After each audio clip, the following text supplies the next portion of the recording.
Bapak Ibu semua yang dikasihi Tuhan Yesus Kristus, selamat sore, selamat berbakti di dalam Tuhan Yesus. Dan Bapak Ibu Saudara, sore hari ini kita patut mengucap syukur kepada Tuhan karena karya Tuhan begitu luar biasa.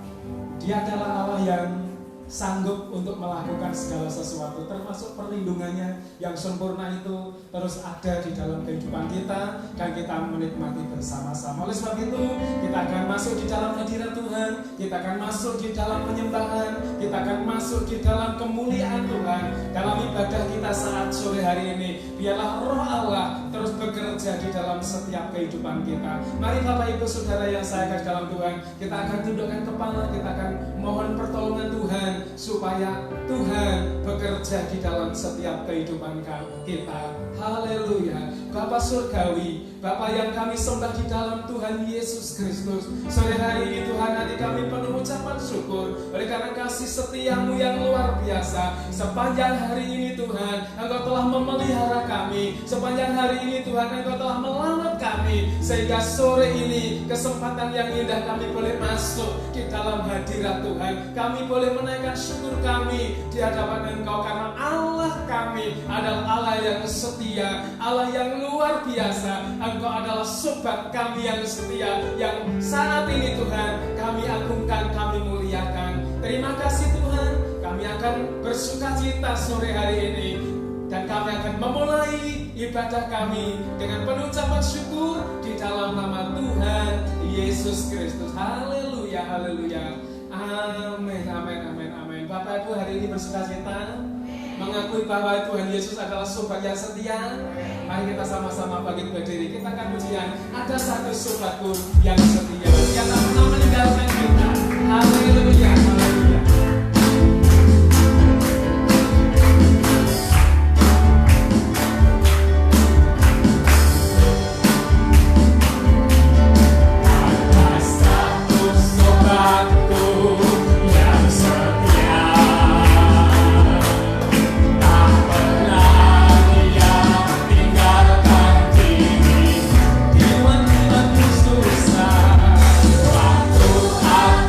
Susah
Haleluya. Saat ini kita akan merasakan hadirat Tuhan. Kita mau sembah Dia karena di dalam hadirat Tuhan ada sukacita yang luar biasa. Di dalam hadirat Tuhan ada kemenangan yang indah yang Tuhan mau berikan dalam hidup kita. Mari kita sembah Tuhan. Haleluya. Oh, Yesus. Terima kasih Tuhan. Mari kita sembah Tuhan. Haleluya Yesus.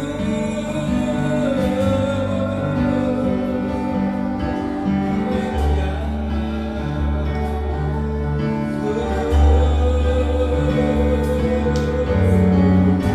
Haleluya.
sore hari ini kami boleh hadir di hadirat-Mu Tuhan.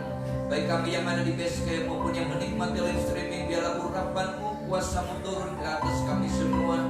Dan kami mau buka hati kami buat firman-Mu. Terimalah pujian kami, ucapan syukur, penyembahan kami Tuhan, menjadi persembahan yang indah di hadapan Allah. Kami membuka hati kami, layakkan hati kami Tuhan, supaya setiap firman yang kami dengar, baik hamba-Mu yang menyampaikan maupun kami yang mendengar, kami sama-sama diberkati. Terima kasih Tuhan, dalam nama Yesus, haleluya, amin. Jadi Tuhan silakan duduk. Shalom. Kita bersyukur kita sudah akhir di bulan Mei, tanggal 30 Mei. Dan di akhir bulan ini sampai dengan hari Minggu yang akan datang, kita akan bersama-sama belajar dari tema yang sama tentang kuasa Roh Kudus yang bekerja di dalam hidup kita. Hari ini kita akan belajar secara khusus dari pembaruan bagian pertama, dan nanti Minggu kita akan masuk di pembaruan bagian kedua. Dan setelah itu mulai hari Rebo kita akan belajar bagaimana, karena Gereja Betel Indonesia menyatakan bahwa bulan Juni adalah bulan keluarga, maka kita akan bersama-sama belajar tentang keluarga yang Tuhan inginkan di dalam kehidupan rumah tangga kita. Kita belajar, kita baca firman Tuhan Roma 12 ayat yang kedua. Sama-sama kita membaca Roma 12 ayat yang kedua. 2, 3. Janganlah kamu menjadi serupa dengan dunia ini, tetapi berubahlah oleh pembaruan budimu, sehingga kamu dapat membedakan manakah kehendak Allah, apa yang baik, yang berkenan kepada Allah, dan yang sempurna. Tema hari ini saya ambil dari ayat ini, bukan pembaharuan tetapi pembaruan. Ada sesuatu yang baru yang Tuhan mau kerjakan di dalam kehidupan kita. Saudara, kita sering mendengar istilah membarui diri. Ya, membarui diri berarti ada satu perjuangan dari kita untuk kita bisa mengubah karakter kehidupan kita. Lalu kita juga mengenal tentang dibarui oleh Kristus. Dibarui Kristus. Jadi Kristus yang mengubah kehidupan kita. Atau kita mendengar tentang pembaruan dengan segenap hati, segenap jiwa, dan segenap akal budi. Nah, tiga atau pertanyaan ini, atau dengan istilah pembaruan ini, atau membarui diri, dibarui Kristus, dibarui dengan segenap hati. Tiga istilah ini apakah sama dengan istilah revolusi, transformasi, atau reformasi? Kita juga sering mendengar tiga istilah yang sama. Revolusi, kita sering mendengar kata istilah transformasi. Ini saatnya kita merevolusi, saatnya kita melakukan transformasi. Lalu kita juga mendengar, ayo kita sama-sama mereformasi. Saudara, apakah ini sama? Mari kita bersama-sama dari belajar istilah ini, supaya kita juga mengenal kira-kira posisi kita ini sedang posisi di mana setelah dipenuhi oleh Roh Kudus, menikmati pekan Pentakosta, dan hari Minggu yang lalu kita memperingati hari pencurahan Roh Kudus. Kira-kira Roh Kudus itu sudah bekerja atau belum di dalam hidup kita? Revolusi artinya perubahan keadaan di suatu bidang. Biasanya keadaan itu berupa begitu cepat. Dengan revolusi ini, baik itu bidang sosial maupun bidang pemerintahan, bidang kebudayaan, atau bidang lainnya. Ayo kita merevolusi. Saudara, revolusi ini bisa dengan revolusi dengan kekerasan. Ketika kemerdekaan, maka kita melakukan revolusi, perubahan yang begitu luar biasa dengan kekerasan supaya mencapai kemerdekaan.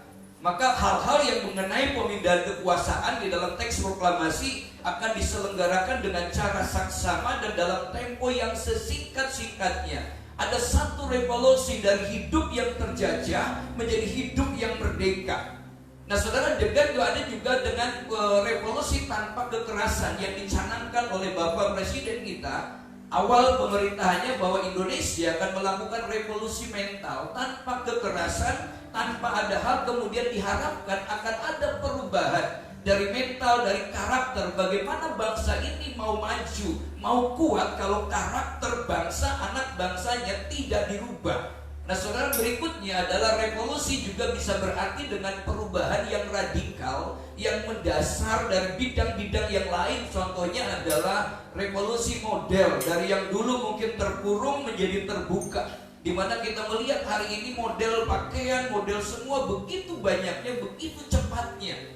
Ya saudara, kalau kita mengikuti model, kadang kita merasa ketinggalan atau kita akan diperbudak oleh model itu, sehingga membuat kita tidak pernah puas dalam hidup ini. Dulu ada revolusi ketika menemukan alat-alat untuk produksi, untuk industri, maka terjadi terjadi ada revolusi industri. Dari mulai dengan menggunakan tangan manusia, kemudian menggunakan mesin semuanya. Nah, hari-hari ini kita juga ada revolusi di dalam bidang komunikasi. Yang kedua, transformasi.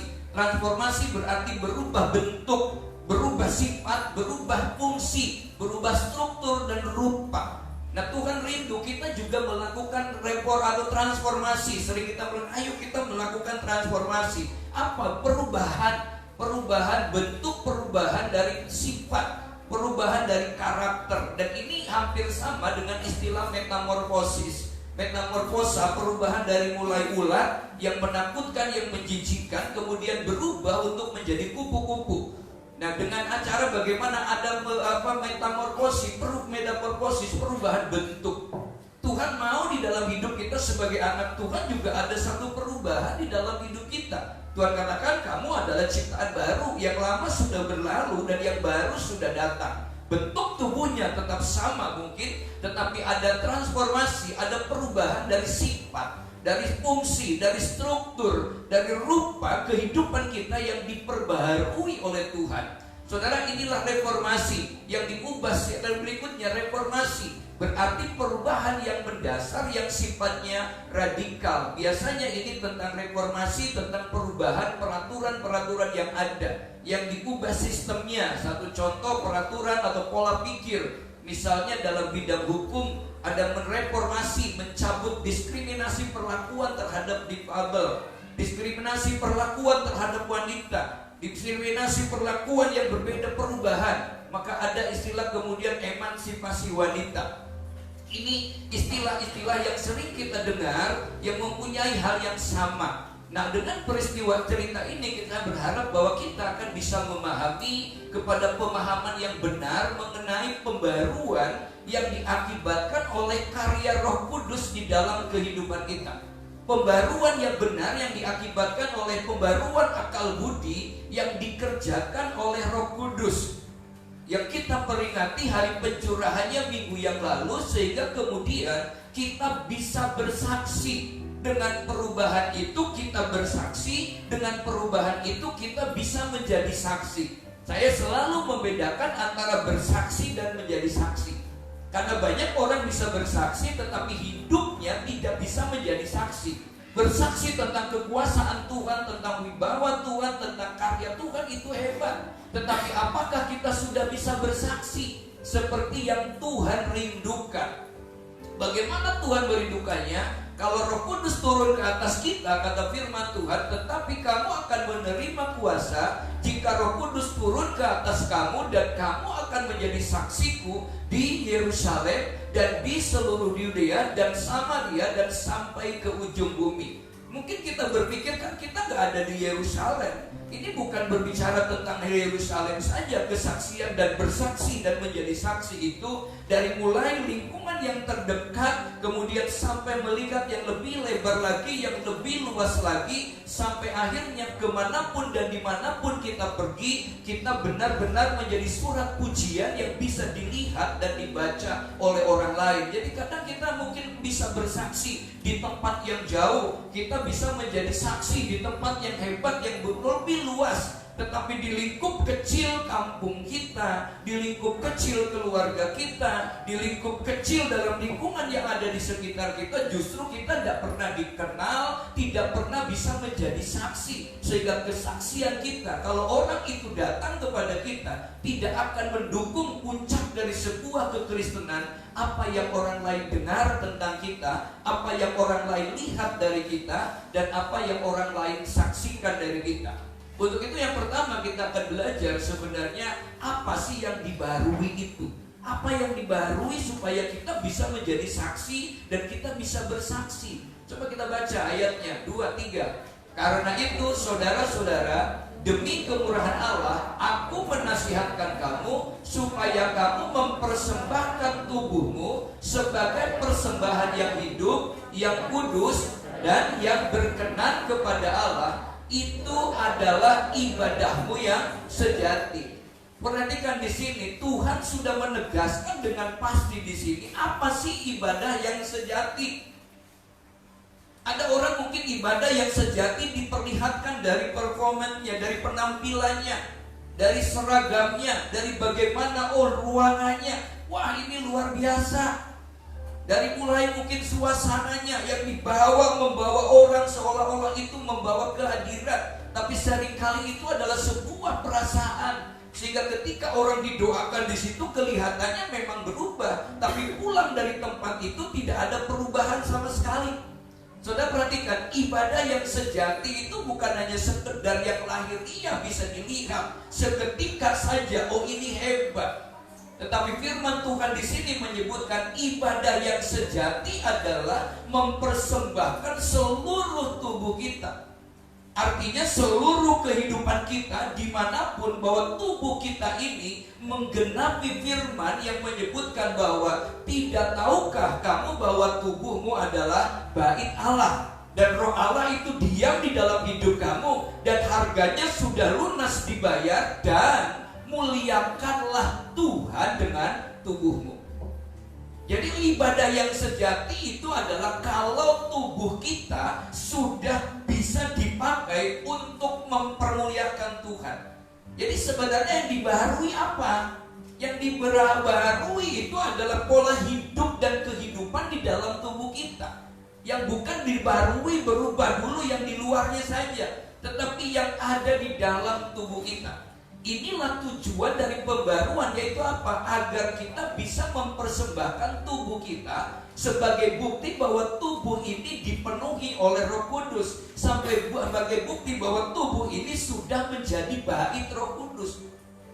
Bukan hanya berKTP Kristen, bukan hanya ada banyak identitas Kristen di rumahnya, bukan hanya sekedar oh saya Kristen, dari mana? Dari aksesoris yang kita pakai dan kita gunakan. Tapi tubuh kita tidak mencerminkan bahwa kehidupan kita sebagai orang Kristen. Saudara perhatikan di sini, ini yang Tuhan mau.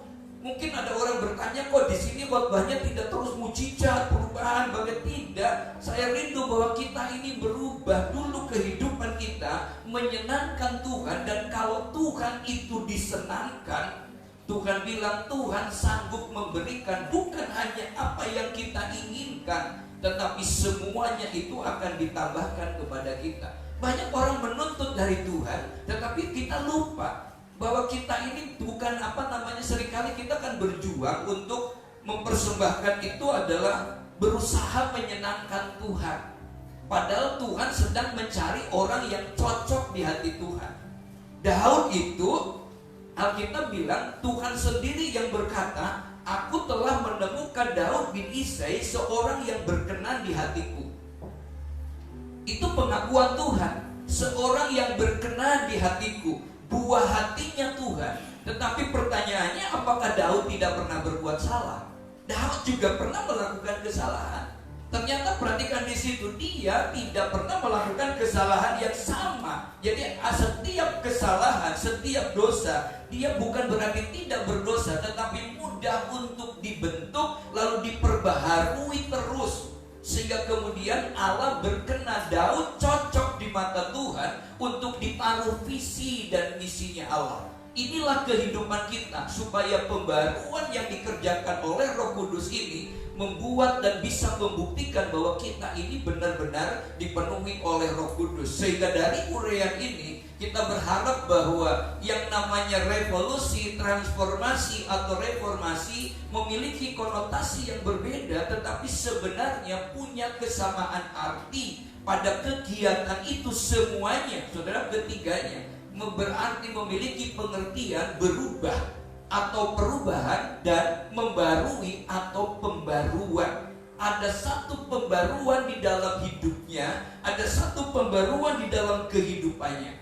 Kita belajar yang pertama, dilihat dari pembaruan apanya, dari arahnya. Arahnya yang seperti apa? Pembaruan yang ada yang harus terjadi di dalam kehidupan kita menurut firman, supaya kita bisa mempersembahkan tubuh kita itu adalah dari keadaan yang kurang baik menuju keadaan yang baik. Jadi kebenarnya kita bisa mengukur dengan diri kita. Sebab kalau orang lain yang mengukur akan dianggap menghakimi. Tapi kita bisa memberikan tolak ukur dalam hidup kita. ada satu perbaikan dari keadaan yang kurang baik menuju keadaan yang lebih baik. Tujuannya apa? Supaya memperbaiki atau mengganti yang buruk.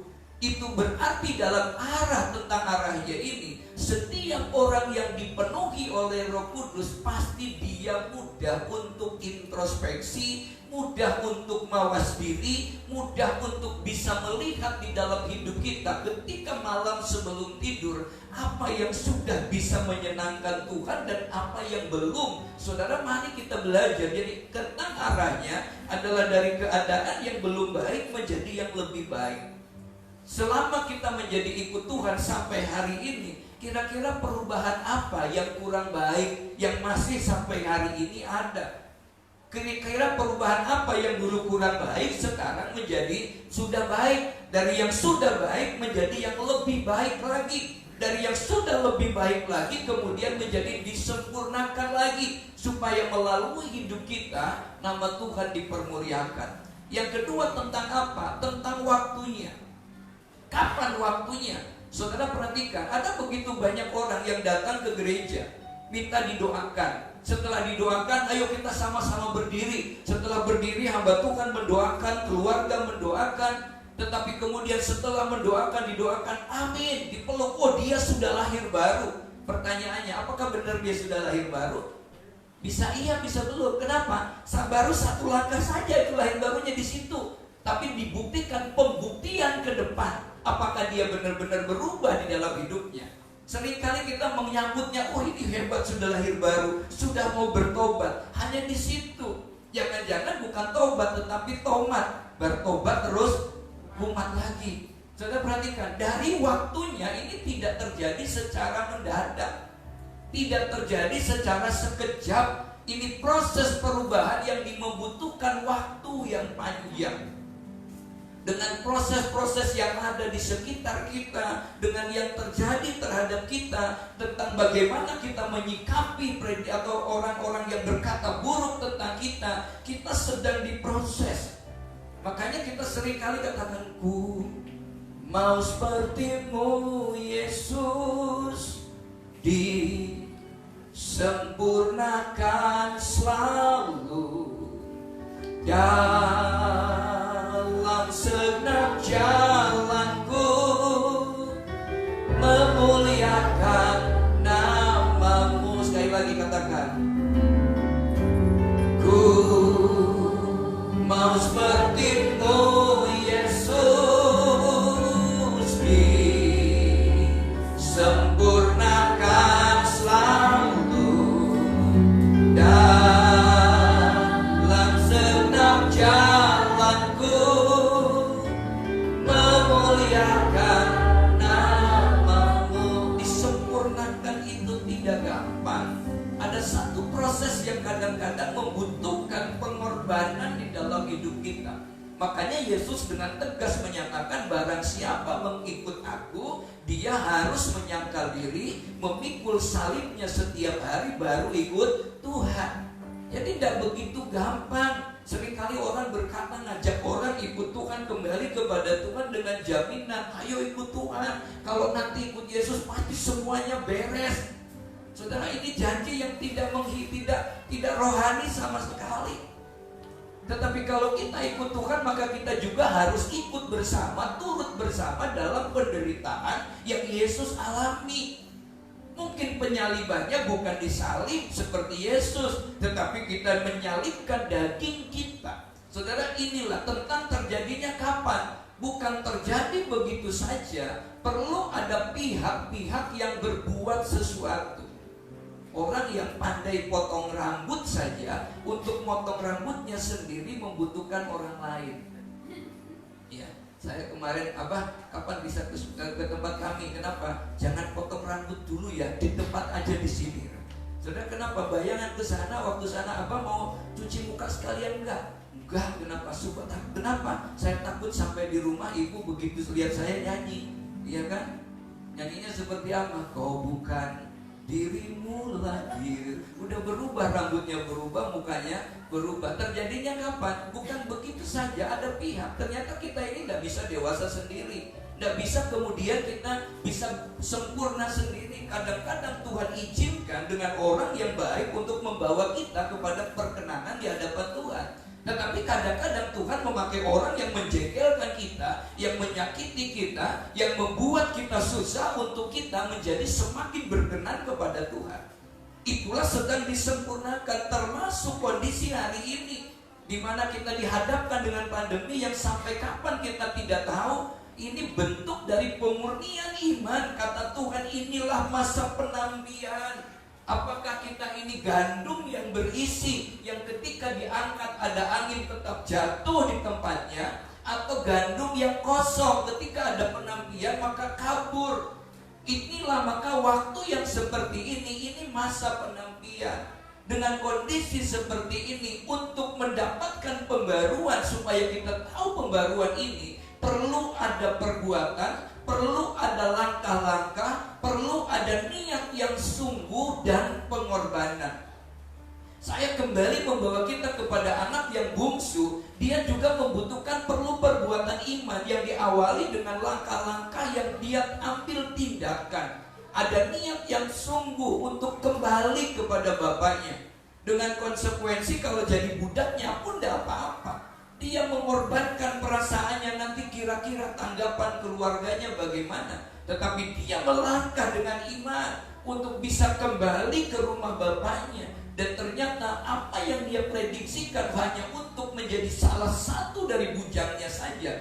Begitu sampai kepada bapak, bapak melakukan pemulihan yang begitu luar biasa. Kenapa? Karena bagi bapak ada niat, ada tindakan iman untuk berubah. Ada terjadi pertobatan, metanoia dalam hidup anak bungsu itu, membuat dia sudah berkenan kepada Tuhan. Nah saudara, yang berikutnya adalah konsep pembaruan. Seperti apa sih konsep pembaruan? Mari kita baca dalam bahasa Indonesia masa kini. Kita baca 2, 3. Sebab itu tanggalkanlah manusia lama dengan pola kehidupan lama yang sedang dirusakkan oleh keinginan yang menyesatkan. Hendaklah hati dan pikiranmu dibaharui seluruhnya. Hendaklah kalian hidup sebagai manusia baru yang diciptakan menurut pola Allah, yaitu tabiat yang benar, lurus, dan suci.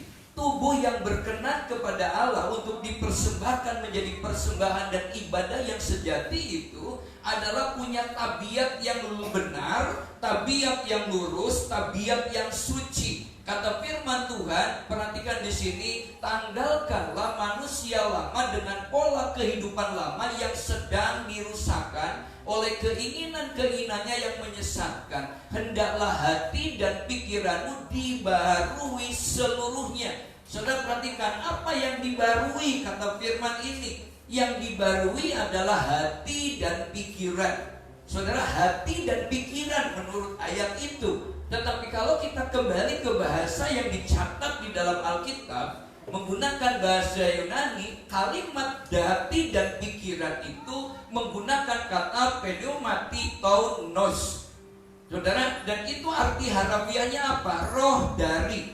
Ternyata dalam ayat itu bukan berbicara hati dan pikiran, tetapi roh dari pikiran.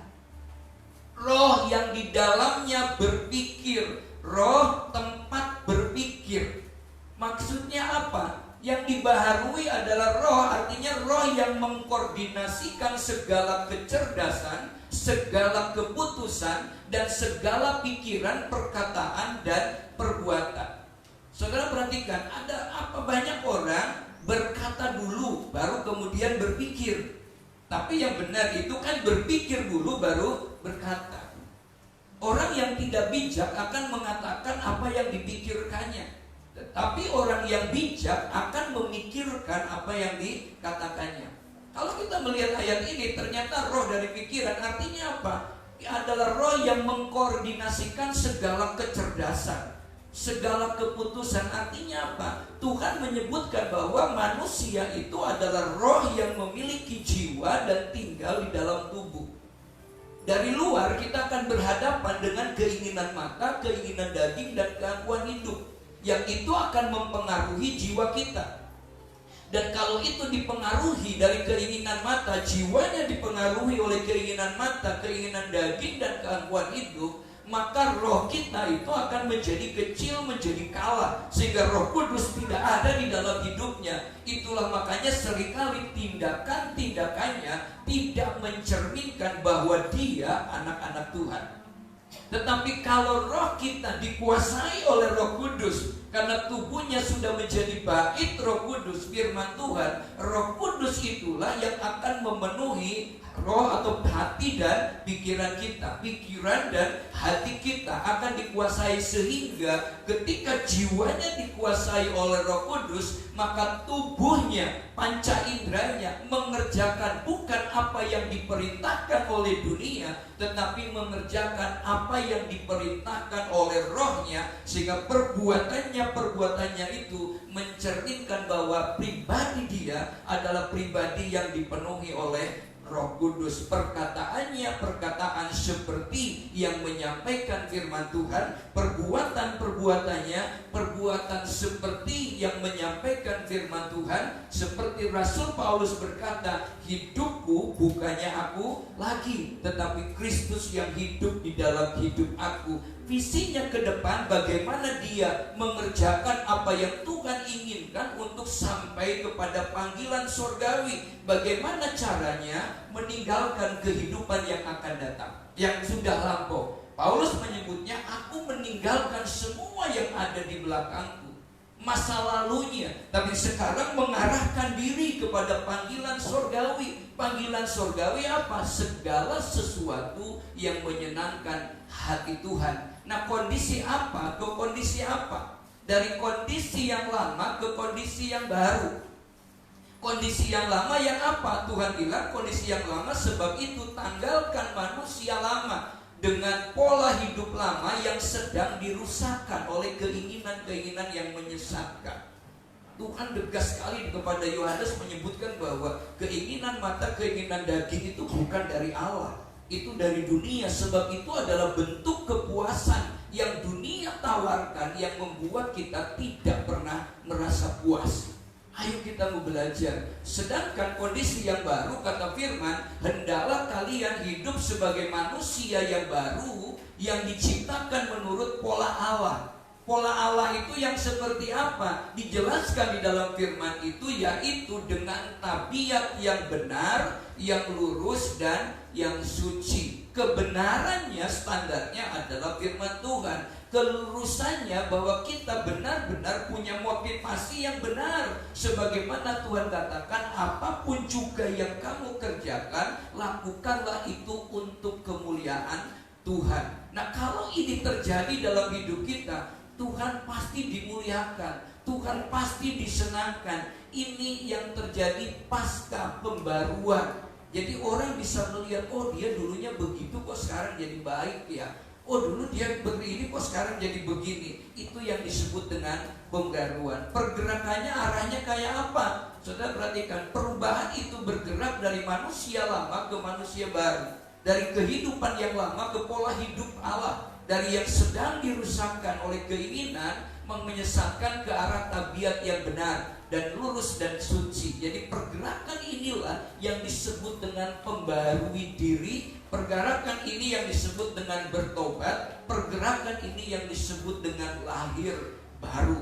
Ini menjadi sarana untuk kita bisa introspeksi bahwa pergerakan bukan terjadi dalam 1 jam atau mungkin 2 jam atau sehari atau 2 hari, tetapi butuh proses waktu melalui proses belajar dan proses bertumbuh di dalam Tuhan. Nah saudara, ini kita yang rindukan. Maka akibat dari pembaruan, kata firman Tuhan di sini dalam terjemahan baru tidak ada kata seluruhnya.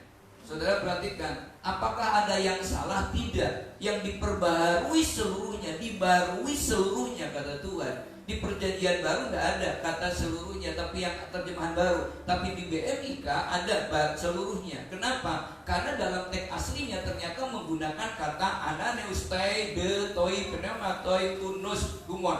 Artinya apa? Kata perba ananeon bukan berarti hanya sekedar perubahan. Kata ananeon dalam ayat itu adalah perubahan total di dalam hidup kita. Tidak bisa hanya berubah separuh. Berubah itu harus total.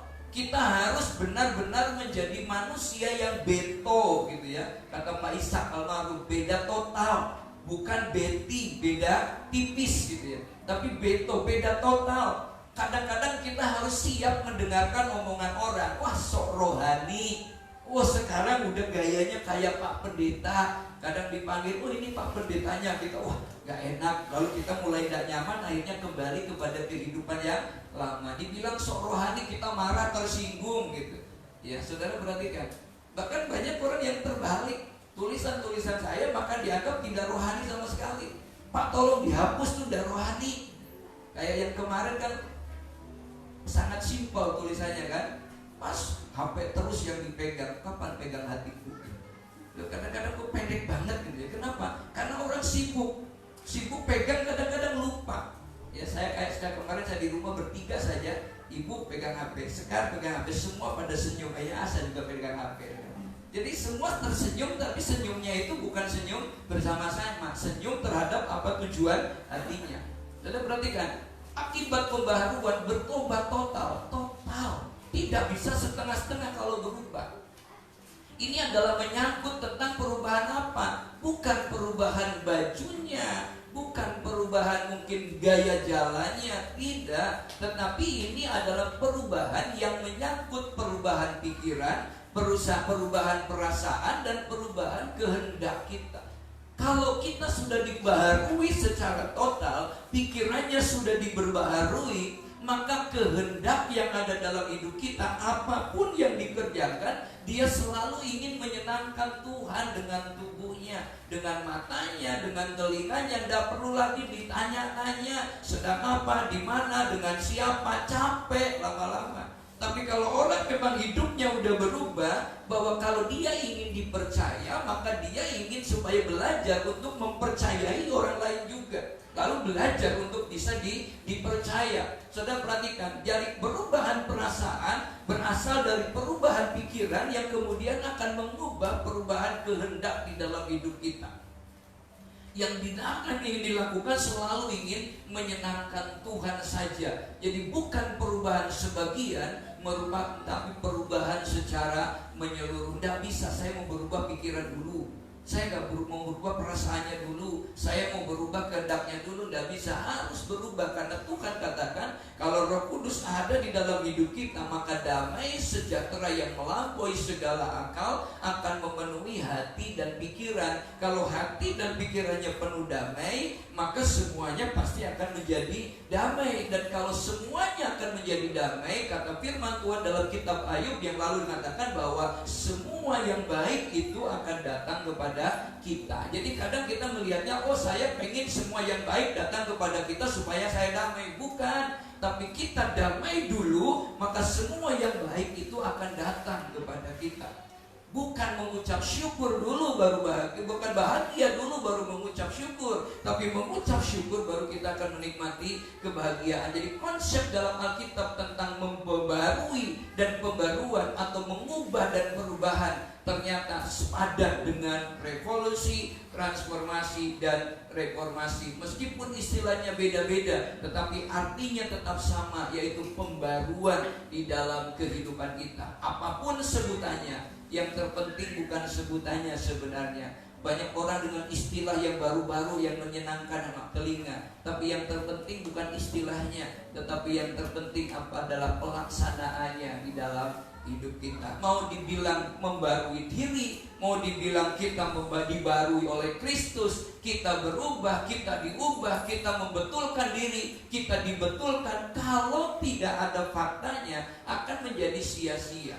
Yang benar adalah yang terjadi ketika terjadi pembaruan, maka dari tidak betul akan menjadi betul. Kita baca kalimat ini 2-3. Dari tidak betul menjadi betul, dari kurang betul menjadi, dari yang sudah betul menjadi, akan bermuara kepada kehidupan yang sesuai dengan firman Tuhan. Mari kita akan melihat hasil dari semua pembaruan ini. Yang pertama, Efesus 4 ayat 32, 2-3. Sebaliknya, hendaklah kalian baik hati dan berbelas kasihan seorang terhadap yang lain, dan saling mengampuni sama seperti Allah pun mengampuni kalian melalui Kristus. Ini yang terjadi. Yang pertama, perhatikan, ada 3 hal menurut Alkitab ini. Kita Efesus ini yang pertama, kalian baik hati.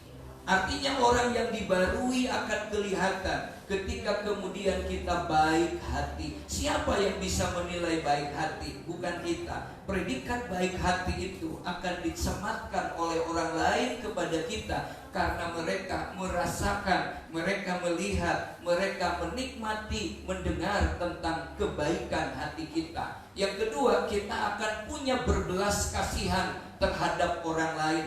Belas kasihan, ada empati terhadap orang lain. Kita mendoakan orang yang miskin, yang janda, yang terlantar, bukan pada saat kita makan saja. Kita sering ingin memberkati yang jauh, kita ingin diberkati, sementara yang dekat saja masih membutuhkan dan kekurangan. Saudara, seringkali kita, kenapa kalau di sana ke daerah mana-mana berangkat, tapi yang dekat pun kita tidak diberkati. Lalu terakhir adalah saling mengampuni. Kata saling bukan hanya menuntut pengampunan dari orang lain, tetapi kita juga belajar mengampuni. Lorok pak, sakit pak, itulah justru ketika kita belajar untuk mengampuni, maka sesungguhnya beban hidup kita, damai itu sudah pasti ada di dalam kehidupan kita. Dan yang kedua, mari kita baca Kisah Rasul 2:3. Dan mereka disukai semua orang, dan tiap-tiap hari Tuhan menambah jumlah mereka dengan orang yang diselamatkan. Bagian A menyebutkan dan mereka disukai semua orang. Perhatikan, kalau kita berbaik hati, kalau kita penuh dengan balas kasihan, kalau kita saling mengasihi satu dengan yang lain, saling mengampuni, maka perhatikan, gaya hidup orang yang dibarui itu akan kelihatan. Yang pasti puncaknya adalah disukai semua orang. Jadi tolak ukur kita ada di dalam Tuhan. Apakah kita bisa atau orang lain senang melihat kita, atau orang lain senang melihat kita? Atau apakah orang lain senang ketika kita ada bersama mereka, atau orang lain senang ketika kita ada bersama mereka? Saudara, perhatikan, ini tolak ukur sebenarnya. Sebab Roh Kudus itu turun bukan untuk kita. Kalau kita penuh dengan Roh Kudus, kata Tuhan, kita menjadi saksi, kita akan bisa bersaksi, diberi kuasa bersaksi dan kemudian menjadi saksi. Ketika kita dibarui, kita tidak mampu, yang bisa membarui itu Tuhan. Dan menurut Benny Hinn, ini tema khotbah yang untuk minggu yang akan datang, mujizat terbesar bukan berbicara tentang kesembuhan dari sakit penyakit, bukan berbicara tentang berkat yang tiba-tiba datang melimpah.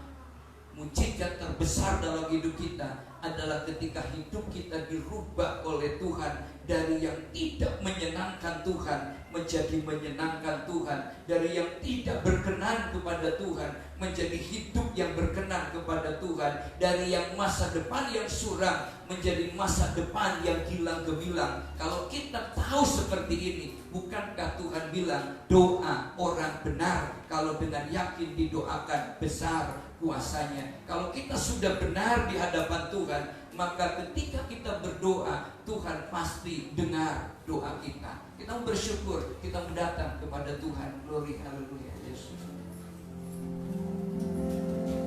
Haleluya, Yesus. Syukur.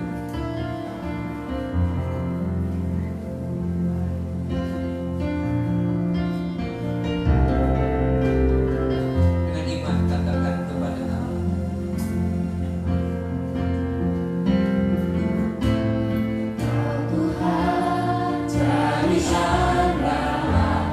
ini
keyakinan. Kami punya masa depan yang penuh dengan pengharapan karena Tuhan yang akan menuntun kehidupan kami. Terima kasih Tuhan, Kau berkati setiap kami yang hadir hari ini, setiap kami yang menikmati live streaming hari ini, setiap kami yang kemudian kembali membuka YouTube kami live streaming juga. Tuhan tolong berkati semua. Kami berdoa bagi bangsa dan negara kami. Jadikan kami menjadi pribadi-pribadi yang bukan hanya sekedar berdoa, tapi kami berani mengusahakan kesejahteraan kota di mana Tuhan tempatkan kami, kampung di mana Tuhan tempatkan kami, keluarga di mana Tuhan tempatkan kami. Kami sungguh percaya kalau kami mampu dan dipakai Tuhan menyenangkan hati Allah. Tuhan, kami percaya Tuhan sanggup memberikan jauh lebih banyak dari apa yang kami pikirkan dan kami doakan. Terpujilah nama-Mu Tuhan. Kami percaya bangsa kami diberkati di dalam menanggulangi COVID-19 ini. Seluruh bangsa kami diberkati dengan kemampuan yang sama untuk terus bertahan dan terus menyatakan dan dinyatakan kuasa khususnya bagi anak-anak-Mu. Kondisi seperti ini Tuhan tunjukkan supaya mereka benar-benar memiliki ketaatan, memiliki iman yang pasti. Yesus lebih besar dari pandemi COVID ini. Terima kasih Tuhan, kami mengucap syukur kepada-Mu. Terima kasih, kami sebentar mau memberikan korban persembahan. Kuduskan persembahan kami, baik itu persembahan kolektif, tantangan, persepuluhan, bahkan persembahan khusus dalam pembangunan. Tuhan, Kau memberkati dan kembalikan berlipat kali ganda. Kami mengucap syukur kepada-Mu di dalam nama Tuhan Yesus Kristus. Mari angkat tangan kita bersama-sama. Tuhan memberkati Engkau dan melindungi Engkau. Tuhan menyinari Engkau dengan wajahnya dan memberi Engkau kasih karunia. Tuhan menghadapkan wajahnya kepada-Mu dan memberi Engkau damai sejahtera mulai sore ini sampai Maranatha. Tuhan Yesus datang yang kedua kali. Yang percaya diberkati Tuhan, sama-sama katakan amin, amin, amin. Tuhan berkati. Kita berjumpa hari Rabu di ibadah persetia. Dan kita akan belajar bagaimana dari Lukas pasal yang ke-17 ayat 11 sampai 19. Dana pembangunan bisa ditaruh di depan. Dan kita ucapkan terima kasih buat semuanya. Tuhan memberkati. Hari Minggu yang akan datang ibadah disertai dengan perjamuan kudus sama jam 4 onsite dan juga live streaming, dan jam 5:30 di tempat ini.